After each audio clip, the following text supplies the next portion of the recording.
Thank you, Caden and Danny. You know, every single one of us has things that we absolutely loathe and dread. By and large, that stems from us having experienced some of these things in the past, and we know how awful they are, so the thought of them being on the horizon in terms of the future for us makes it just a loathsome thought. I'm sure that you've got a list of some of those things. Maybe it's lengthy, maybe it's short. I've got a few things that rank on that list for me, but I'll just share with you this morning a couple of them, things that I absolutely loathe and dread. One of them is music by Cher. And for me, that really stems from back when I worked for the bank in college and seminary. In our building, we had Muzak pumping through all the speakers throughout the building. And every day it was the same 20 or 30 songs over and over and over and over again. Maybe in your office it's like that. And at the time, though, that was a song by Cher called Life After Love that was pretty popular. And every time I would hear that, her voice, do you believe in love? It was just terrible. I could not stand it. Every time that would come on, I just wanted to pull my hair out. That's probably what happened. Anyway, I can't stand music by Cher. Something else that I absolutely loathe is moving. Moving stinks, doesn't it? And whether it was moving in and out of a dorm room at the beginning or ending of a year, or it was moving from one house to another over the years, I have moved quite a number of times. In fact, I believe if somehow you could combine those two things, music by Cher and moving, well, I can't imagine much worse. In fact, I really believe this to be true. If God would just cause people to move for all eternity, so that, or you move this to here, and once you get there, move it somewhere else. If God would cause people to move for eternity while listening to Cher sing, well, there's no need for fire or brimstone. But moving in particular really does stink, and if you've been through that, you know what it's like. First of all, you look around your house and you see everything that's in your house, and all the rooms and the closets, the shelves, all this stuff. And every bit of that stuff, for you to move, every bit of that has to be boxed up, taped up, picked up, and carted off from where it is to where you're going. At first, that seems very daunting, but then as the process begins, you start nibbling away at it. And finally, the day of the move comes, and you get your truck or your trailer backed up. And you start with the big stuff, typically. And so big pieces of furniture, appliances, you get that stuff loaded. Then you go to the boxes, and you're trying to pack everything all nice and tight. And once you get all the furniture and the appliances and all the boxes on the truck, you feel very much like, well, the end is in sight. In fact, in many ways, you feel like you're kind of done until you walk back in the house. And the house is essentially empty. The floors are essentially bare. But as you walk through, you realize there's a lot of little stuff that needs to be tended to. You recognize all the big stuff has been taken care of, but then where the couch used to be, there's all the stuff that fell through it. You're like $37 in coins, right? There's pencils, little pieces of paper that are lying around. In the closets, on the shelves, there's little odd and end stuff that never quite made the box.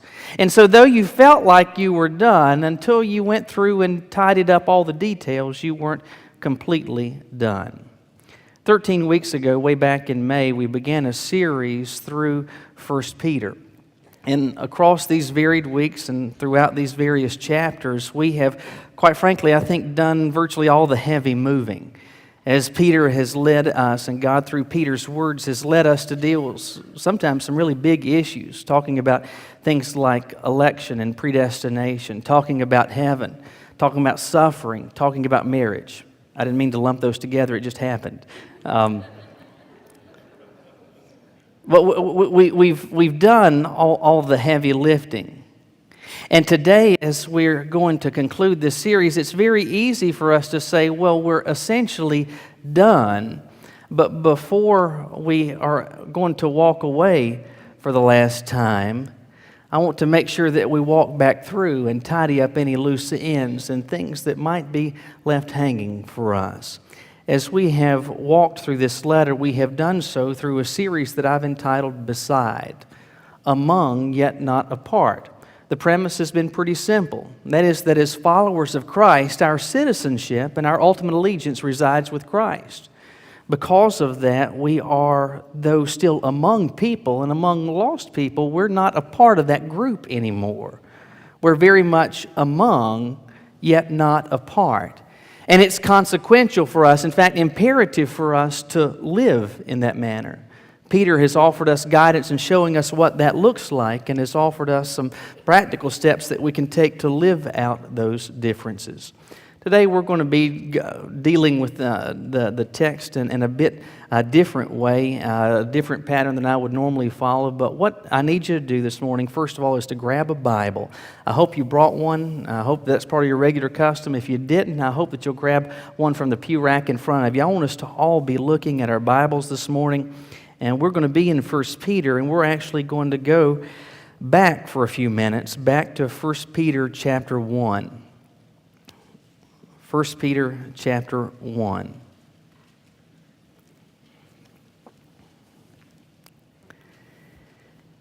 As this letter starts, sensibly, Peter begins by introducing himself as the one that's writing this. He says, Peter, an apostle of Jesus Christ, and then he identifies the audience. These early Christians, he calls them something. He calls them pilgrims. The word literally means sojourners, or perhaps even more accurately translated, it can be resident aliens. What he is saying to them is that where you are, that is not ultimately your home. After all, as a follower of Christ, your citizenship resides with the Lord in heaven, and your ultimate allegiance is to be towards Him. In verse 3, he describes how the Lord has begotten us again to what he describes as a living hope. It's an eternal inheritance in heaven that he describes in verse 4 as being incorruptible. It's undefiled. It doesn't fade away. And then he says it is reserved for you, which is to say that it is going to be there for you. They needed to hear. Peter's audience needed to hear, in particular, these words about heaven, because what they were going through felt very much like the opposite. There was imprisonment. There was beating. There were beatings, rather. There was all sorts of nasty and foul things that were said to them, all sorts of verbal assaults, physical assaults, even executions. There was official persecution by decree at the hand of the Romans. And then there was persecution based out of contempt by so many in the Jewish community. And what Peter is doing here, these early believers very much needed. They needed to be reminded of what you're going through and where you are. It's not going to be like this forever. Your citizenship and your ultimate home is not here. It's with the Lord. It's with Him in heaven. Bearing this in mind, he calls them to live that truth out. Because these things are true, we ought to be living differently. And he communicates in verse 16 of chapter 1 what that difference is. And he actually quotes from the Lord Himself, going all the way back to Leviticus, where God says very simply, "Be holy as I am holy." The expectation is that for those that are the followers of God, that they live like the one that they're following. If you profess to follow Jesus, then the expectation, what you are implored to do by God, is to live in keeping with His example. He then goes on in chapter 2, as we start flipping some pages, and we see that he describes something that we sang about earlier today, how Jesus is our foundation. Peter describes Him as our cornerstone, and as those that are His followers, he likens us to being living stones that are being built on top of the foundation, built into something beautiful, and Christ is our head. He is our foundation. By verse 11 of chapter 2, he uses the word pilgrim again, but this time attaches it to the word sojourner, which means traveler. Again, it's a reminder that what you are going through and where you are, you're not going to be there forever. You're going to be with the Lord because as His follower, that's where your citizenship lies. You're going to be with Him because He is the one to whom you bear ultimate allegiance. And again, the imperative is that we ought to live in keeping with that truth. Because our citizenship resides with the Lord, because our citizenship is there, that means that where we are right now, we're just kind of residents. We're travelers. We are sojourners. And so that begs a question that Peter deals with, and that is, how is it that we are to relate as residents here to those that are in civil or governmental authority? And he paints the picture for us, and we looked at this, of what this looks like. And that as followers of Christ, as those that are still residents here, we ought to live as good and honorable and upright citizens, respecting the laws of the land and respecting those that are in leadership over us, so that if we are spoken against, it had better be because of our commitment to Christ and not because we're living lives of lawlessness and foolishness. But then he goes on to talk about our relationship not simply to those in governmental authority, talks about our relationships with each other. If we're followers of Christ, we are different. Our citizenship is different than those around us. Then our relationships ought to be different. And he starts by talking about the Christian marriage and what that should look like. And he paints a picture for how that can be healthy and strong. And this is the pattern that God has established. Then he goes on in a more general sense to talk about how we as individual followers of Christ ought to be relating to each other in healthy and wholesome ways. Ways that build up, ways that edify each other. And then as you get deeper into chapter 3, he deals with the pressing issue of the day, which was suffering. His point is simple, and we have talked about this a number of times before. If you are following Jesus and trying to live like Jesus, the more that you do that, the more you will experience what he experienced. Jesus endured opposition. Jesus endured suffering. And the more you are like him, the more that is going to be experienced by you. But he says something encouraging in verse 14 of chapter 4. He says, "If you are reproached for the name of Christ, blessed are you, for the Spirit of God and of glory rests upon you." Suffering and opposition, that stuff stinks. It doesn't feel good. And people are leveling these attacks against you because they want you to feel bad. But in essence, to quote from what Joseph says back in Genesis, what they meant for evil, God means for good. And God wants to use this to indicate to you something very important. And that is, if you are so living like and so pursuing the example of Jesus in your life that people persecute you because of it, that means you're living like Jesus. That means you're serious about following his lead. It means that you're serious about following his example. But he does give a caveat. He says in verse 15 of chapter 4, "Let none of you suffer as a murderer." And that's not merely the literal expression of taking innocent life, but it's showing lack of value for and showing contempt for the lives and the well-being and the value of other people. Don't suffer as a murderer, as a thief, one who takes anything material or otherwise from someone else, as an evildoer, kind of a catch-all, one that does bad things. And then he says, as a busybody, someone that meddles in other people's affairs. So what Peter, I believe, is seeking to communicate is that you may very well suffer in this life. But just because you suffer doesn't mean that you're suffering for Christ's sake. His point then is, if you're going to suffer in this life, you'd better make good and sure that it's because of your commitment to Christ, not because you are living foolishly. By the time you get to chapter 5, Peter starts offering some instruction to those who do what I do, who shepherd a local flock. And he says that we are to serve not by compulsion, but willingly, not for dishonest gain, but eagerly, not being lords over those entrusted to you, but being examples to the flock. And so that practical advice for those that are doing what I do, that we're not to lord our authority, that we're not trying to pursue dishonest gain, that we are to lead by example. And then we get further into chapter 5, and this is where I want you to drop in with me for a little bit today. Starting in verse 8, Peter says this, "Be sober, be vigilant, because your adversary, the devil, walks about like a roaring lion, seeking whom he may devour. Resist him, steadfast in the faith." As we're winding all of this down, it's important to note what he says. First of all, he says, be sober, and this is not a call to, a reference to the effects of alcohol or some other intoxicating drug. The word literally means to be self-controlled or disciplined. So he says, I want you to be self-controlled, I want you to be disciplined, and then he says, be vigilant. That word literally means watchful, on the lookout. And then he communicates the reason. He says, because your adversary, the devil, walks about like a roaring lion, seeking whom he may devour. It's important to note everything he says there.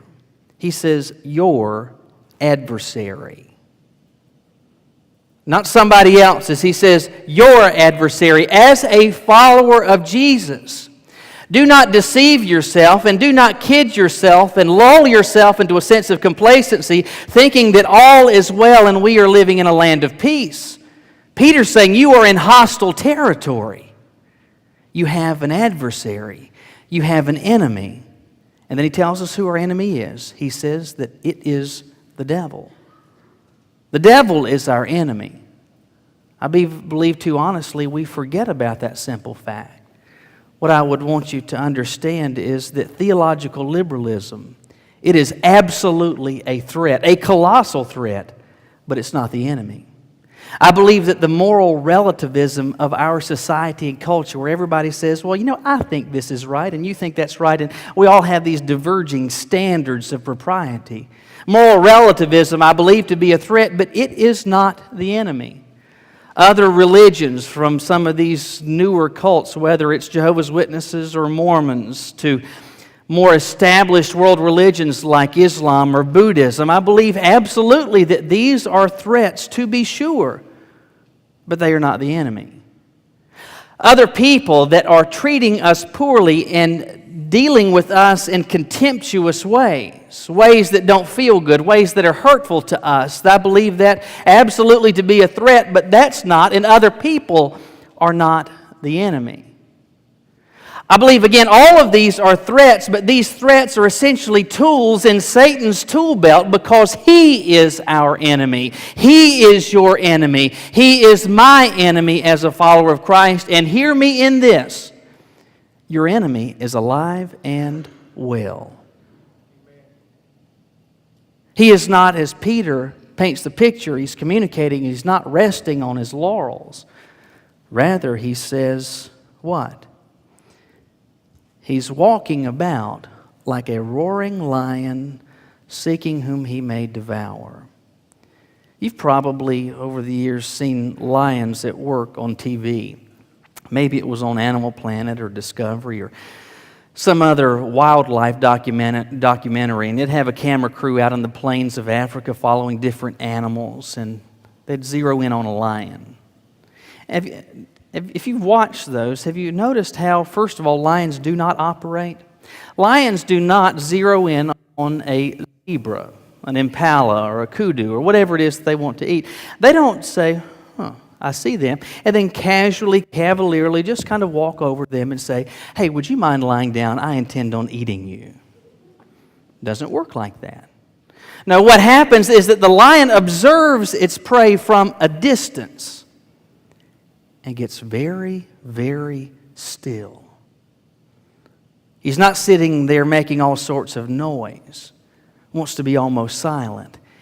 And then bit by bit, inch by inch, seeks to creep closer and closer and closer, waiting and watching for the moment when its prey is least suspecting, and then he pounces. That's the picture that Peter is painting of our enemy. That he is operating like that. That he is targeting us in this fashion. He's waiting for you and for me to let our guard down. He's waiting until we lull ourselves into false senses of security where we think all is well in our life and in our walk with God and our families and our church. All is well. There's no issues whatsoever. He's waiting for moments that you are least suspecting. He's waiting when you are, among other things, away from the security of the herd. and then he pounces. Peter says he's like a roaring lion seeking whom he may devour. Now, Satan is different from a lion in this sense. A lion views its victims as a prey to be ingested. Satan views you as a threat to be neutralized. His goal in attacking you, his purpose in targeting you, is to bring your commitment to Christ to absolutely nothing. His purpose in launching an assault on you is to take your testimony of the difference that Jesus can make in a person's life and absolutely ruin it.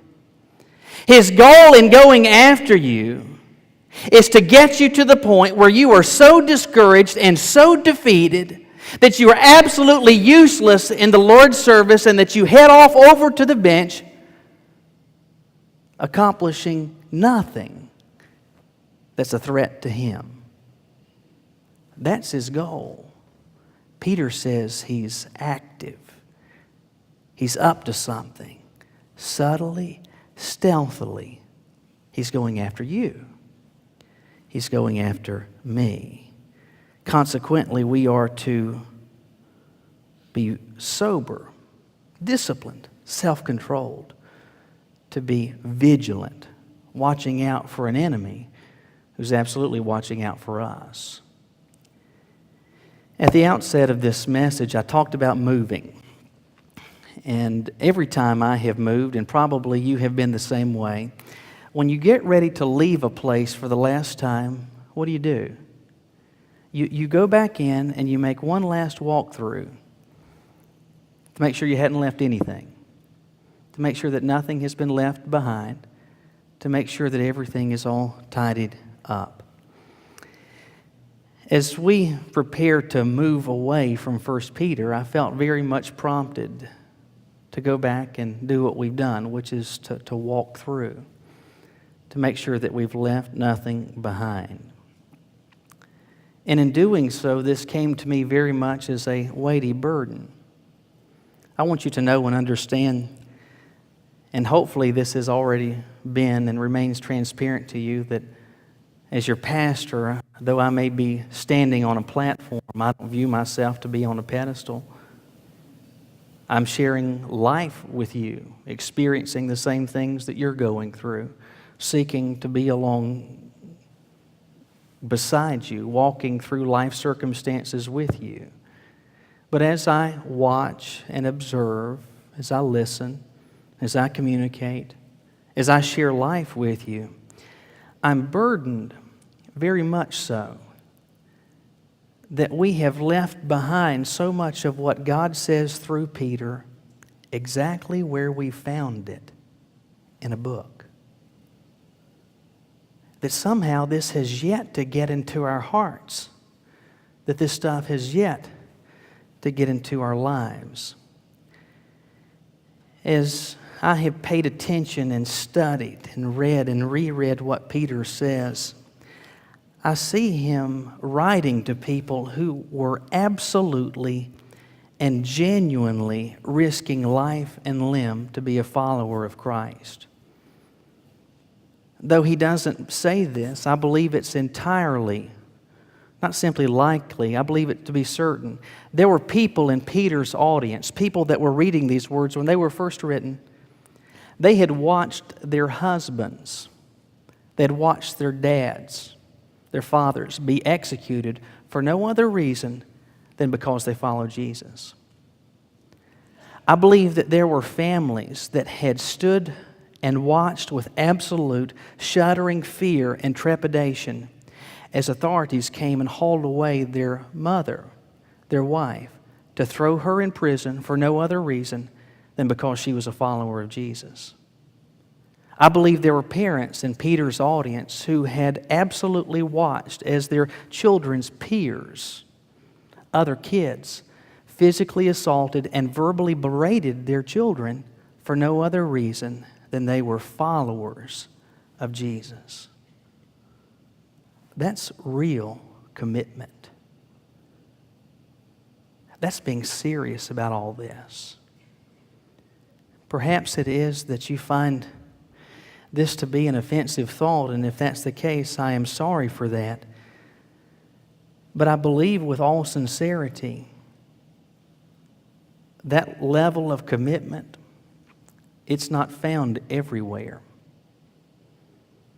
I don't see it everywhere. In fact, I don't see it everywhere here.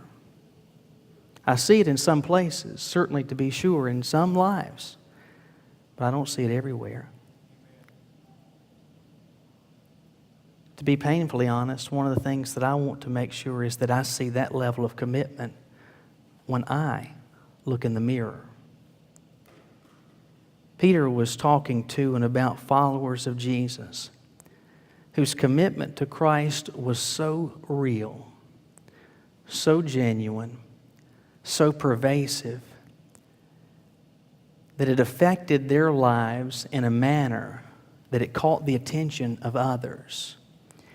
Hear me in this. People in Peter's day knew who the followers of Jesus were. People in Peter's day knew who the followers of Jesus were.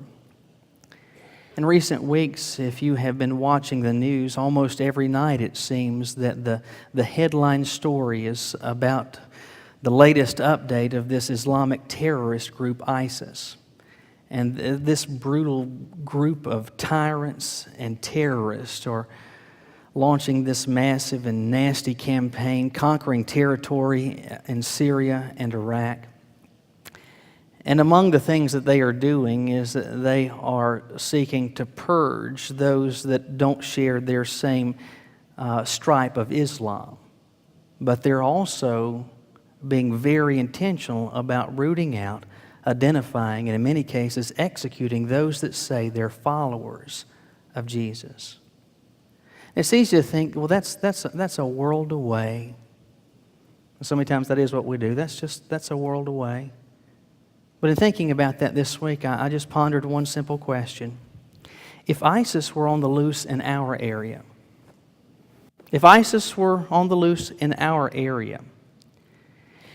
if they did not show up at a service, at a church, would they have any idea who the followers of Jesus are? Would they have any idea who to target? Would they have any idea who to go after? We are very much among people, to be sure, very much among lost people, but we're not to be apart. We're very much to be like the picture in the logo for this series, an apple among the oranges. We are to be so different. My concern is whether that's here at our church or in the evangelical community, in so many ways I fail to see that difference being expressed in any noteworthy fashion. And entirely too many of our homes, during the course of any given week, there's no talk of God, no talk of biblical things, just like lost people. In individual lives, there's no study of God's Word. There's no stopping to talk to Him in prayer, just like lost people. On the TV, we are watching and laughing at some of the same things that are so offensive to God, entertaining ourselves with what hurts His heart, just like lost people. Entertaining ourselves with some of the same unwholesome websites and information that's out there on the internet, just like lost people. We're accumulating the same levels of debt. We are practicing poor stewardship, just like lost people. It seems that pervasively there is so little difference. I would say that I can even observe it in our dress. I don't believe the biblical mandate is for us, in particular as women, to don an Islamic burqa, but the biblical call is to modesty. Even here, especially among our young females, repeatedly I see things for which there ought to be shame in wearing that in public, but there's no shame. No shame even among the parents. Collectively, pervasively, there is this absence of difference. Consequently, we wind up sharing the same priorities, pursuing the same things as those outside of Christ. And you want to know what that is, very simply stated? Pursuing personal happiness instead of what God has called us to, personal holiness. Is it consequently then any wonder that we see so few people, so ridiculously few people come to faith in Christ because of me, because of you, because of us living out our commitment to Jesus? It seems that we just want enough of Jesus to go to heaven, but not enough for it to make a difference where we live like Him. I know of no other way and no better way to say this than that the things of God and the faith that you seem to profess, it is to matter. It is to be of utmost importance. It is to be of pervasive influence in our lives. Why? Because the stakes are high. You and I, we each have an enemy that is after us, that is seeking to neutralize me, that is seeking to neutralize you. He is walking about, as Peter says, a roaring lion, seeking whom he may devour. And my concern is how many, perhaps even among here, that he's already gotten his claws into. Because we will not do what Peter calls us to in verse 9. Resist him, steadfast in the faith. You and I, as followers of Jesus, we are in this world, among others to be sure, but called to live in such a way that we are not a part of it. Peter's words, guided by the Spirit of God, were a call to understanding and a call to action. Not merely for first century believers, but even to the 21st century believers. To call me and to call you to understand this stuff, it's real. It's real.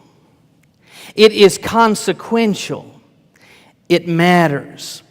The stakes are high. The demands are great. The costs are significant. Seriousness, vigilance, steadfastness is to be required because we are. I am and you are. We're to be an apple among the oranges. Will you bow your heads with me this morning?